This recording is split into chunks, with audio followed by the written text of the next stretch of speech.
stand in front of you guys very humbled and honored. I'm inspired. I mean, what a great presentation. Give yourself another round of applause. And like I say, we've traveled and we've been doing this for, a few years. And I never saw a presentation like that ever before. And it really encapsulates and captures everything that we wanted to achieve when we wrote the book. It really did. I mean, because we are you. We started exactly where you started from. We had ambitions, we had goals, but we also had peer pressure, as mentioned. We also had struggles. We had to overcome poverty. We had to overcome drugs. We had to overcome crime. We had to overcome losing friends. We had to overcome achievement and seeing our friends left behind. We had to overcome failure sometimes. We fell down, but we got back up.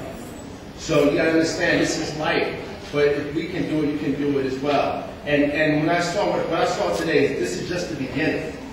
Please understand, this is just the beginning. But if you hold on to this piece right here, if you just grab this moment right here and hold on to it, you will be something in life.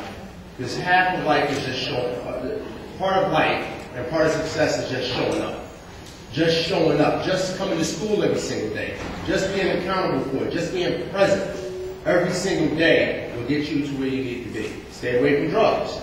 Simple things in life. Stay away from alcohol. Stay away from cigarettes. Stay away from things that will harm your body.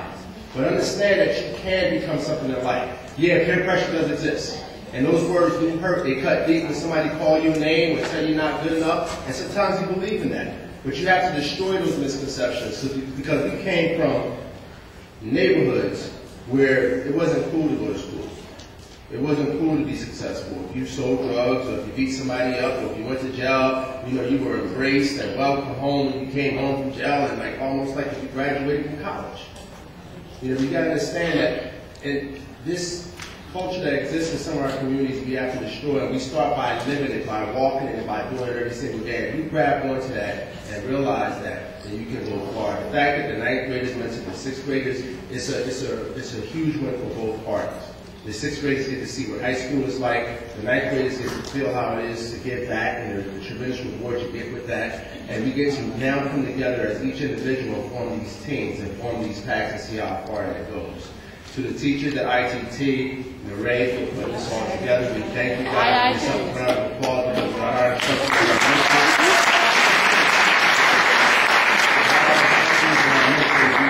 But the fact, I can't tell you how overwhelmed I am. I'm so inspired by you just because you're so open and you shared those deep, dark secrets. When I was your age, I couldn't open up that way. And even in the book, I talk about Pandora's box in the Pact.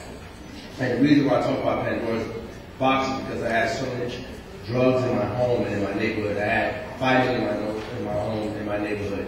And I just didn't know where else to put it, but I said, I can't let this destroy me, so I put it in that box. And I started to believe in the thought that you got to live for now.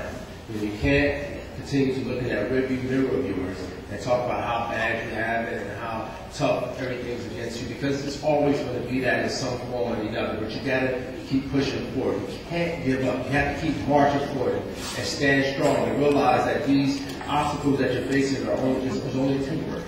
That you will be able to overcome, and you will move forward. And then once you get out there, once you experience college life, and once you experience graduate school, and once you become that professional that you so desire to become, then you can come back and give to your community and show others how to do it. And that's how we continue to pass the torch forward. That's how we continue to make education cool in our neighborhood. Because yes, they won't call you nerd today, but they'll be calling you boss tomorrow.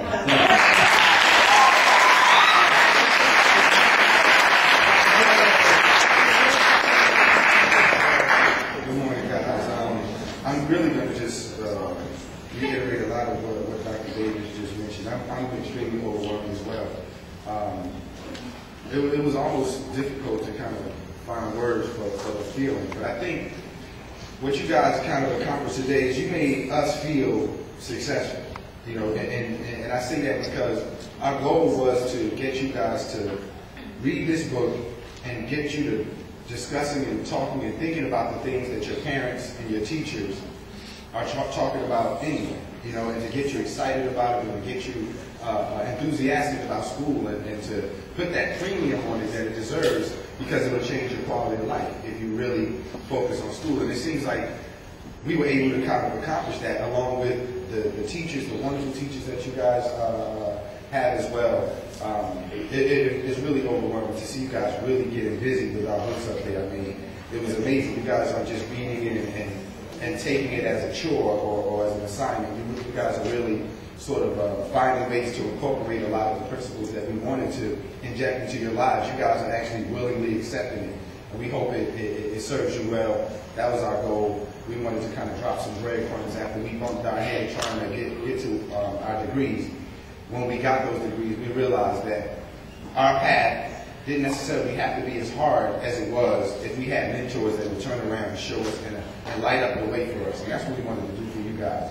So we hope you can see a little light at the end of the tunnel. We want you, again, as Dr. Davis said, to keep fighting, keep showing up, keep trying to get better. Wherever you are in school right now is just the baseline. If you're not doing so well in math, that doesn't mean you're not a math person. That means you have to put a little more work in math. Just keep going and keep getting better. Oftentimes, I admit, like in college, I didn't necessarily do the best with each class, especially starting off. Don't let those things send you messages like that first bad grade you may get. You may think that that's all you have to offer, but no. You have to tackle it and challenge it and know each and every one of you guys are smart. And there's no class or no obstacle that can get in front of you that you can't overcome. You just have to be willing to do the work. You have to be willing to keep fighting. You have to continue to believe in yourself and never let any of these things send you a message that you're not good enough or you're not smart. Every one of you guys are smart. You just have to keep working at it. Some of you guys will be faster than others, but that's just that particular topic. It'll all even out. So don't look to the side or look to the left or right and think because this person got an A and you got to see that you're not as smart as that person. You just have to put a little more work in. As a matter of fact, pull them to the side and ask them how they got that A. That's how we did it. And that's how you can do it as well. Just keep having a desire to continue to get better. If you got C's now, try to get B's next semester and try to get A's after that. Keep trying to get better. I'm telling you, school gets easier and more fun as you continue with it. I became a better student as a college student than I was as a high school student because I kept going. I became a better dental student when I got to dental school than I was a college student. It gets better. It gets easier. So don't give up before you give yourself a chance to become that master student that you're working on becoming. So keep fighting, guys, and we love what you guys did.